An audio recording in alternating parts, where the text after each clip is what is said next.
Fenomena El Nino jadi ancaman nyata bagi ketahanan pangan nasional. Karenanya, sebagai langkah antisipatif, Kementerian Pertanian mendorong pembangunan embung di desa-desa. Dan selanjutnya, fenomena El Nino memicu dampak besar terhadap kehidupan. Sektor yang paling terdampak adalah pertanian. Selain gelombang panas, El Nino juga memicu kekeringan yang bisa memicu guncangan ketahanan pangan nasional. Inspektur Jenderal Kementerian Pertanian Jam Samuel Maringka mengatakan, sejauh ini berbagai upaya telah dilakukan pemerintah untuk menekan dampak dari El Nino.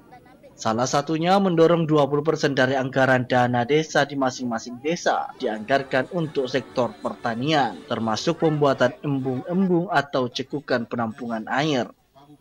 Embung desa ini diakui Jan Maringka sangat penting untuk mengairi lahan-lahan produktif pertanian sehingga tetap berproduksi di tengah fenomena El Nino. Penegasan ini disampaikan Jan Maringka dalam dialog jaga pangan di Kota Makassar pada Senin pagi.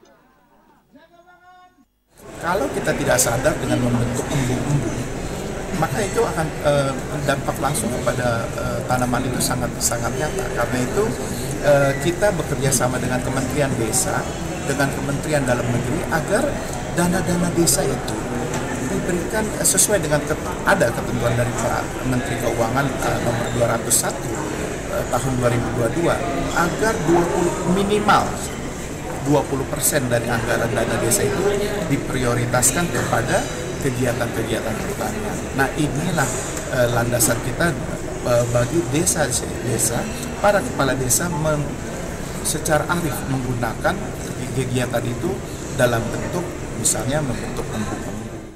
Berdasarkan perkiraan para analis, rentan bulan Juni hingga Agustus merupakan bulan terpanas dalam catatan 174 tahun. Di tengah fenomena itu, masyarakat diminta ikut berperan menjaga ketahanan pangan mereka dengan memanfaatkan lahan pekarangan rumah. Mardianto Hamid, Celebes TV.